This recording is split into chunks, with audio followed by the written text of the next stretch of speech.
Assalamualaikum warahmatullahi wabarakatuh. Perkenalkan, kami dari jurusan Pendidikan Pancasila dan Kewarganegaraan Universitas Sultan Ageng Tirtayasa, kelas A semester 5. Di sini kami beranggotakan 4 orang, terdiri dari Ani Mulyati, Mamai Maisaroh, Neng Tria Cahya Julisa. Video ini kami buat untuk memenuhi tugas akhir mata kuliah Pendidikan Inklusi yang diampu oleh Ibu Sistriadini Alamsyah Sidik MPD. Teman-teman, di sini kami akan membahas mengenai kesetaraan pendidikan bagi anak berkebutuhan khusus.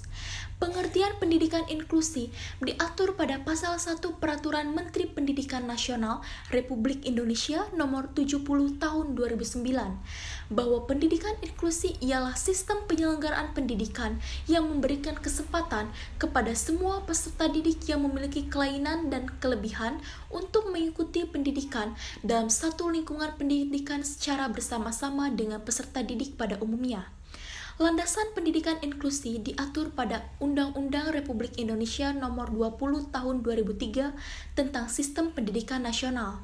Ditegaskan pada pasal 15 tentang pendidikan khusus, disebutkan bahwa pendidikan khusus merupakan pendidikan untuk peserta didik yang berkelainan atau peserta didik yang memiliki kecerdasan luar biasa yang diselenggarakan secara inklusif atau berupa satuan pendidikan khusus pada tingkat pendidikan dasar dan menengah. Teman-teman, apakah kalian tahu apa itu disabilitas?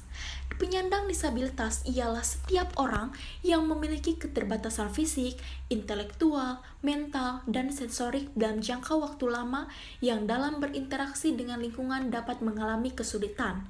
Ragam disabilitas ada bermacam-macam. Pertama, disabilitas sensorik. Terganggunya salah satu fungsi dari panca indera antara lain disabilitas netra, rungu, atau bicara. Kedua, disabilitas fisik. Terganggunya fungsi gerak antara lain lumpuh layu atau kaku, paraplegi, cerebral palsy akibat amputasi, stroke, kusta, dan lainnya. Ketiga, disabilitas intelektual. Suatu disfungsi atau keterbatasan baik secara intelektual maupun perilaku adaptif yang dapat diukur dan dilihat yang menimbulkan berkurangnya kapasitas untuk bereaksi dalam secara tertentu. Keempat, disabilitas mental. Terganggunya fungsi pikir, emosi, dan perilaku antara lain psikososial, skizofrenia, bipolar, depresi, ansietas, dan lainnya. Kelima, disabilitas ganda. Penyandang disabilitas ini memiliki 2 atau lebih beragam disabilitas, antara lain disabilitas rungu bicara atau disabilitas netra tuli. Hak penyandang disabilitas menurut Rahayu ada 4. Asas kemudahan, yakni setiap orang dapat mencapai suatu tempat atau bangunan yang bersifat umum dalam suatu lingkungan.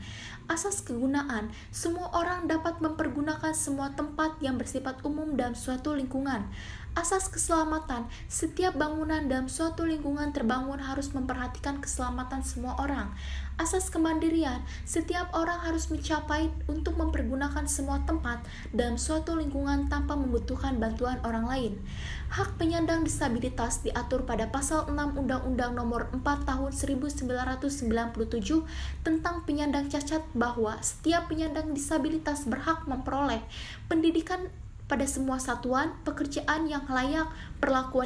Pentingnya kesetaraan inklusi bagi anak disabilitas ialah di mana pentingnya kesetaraan dapat oleh anak normal atau anak berkebutuhan khusus akan menumbuhkan kepercayaan diri dari anak berkebutuhan khusus bahwa mereka diterima oleh masyarakat dan memiliki kesetaraan dengan anak lainnya.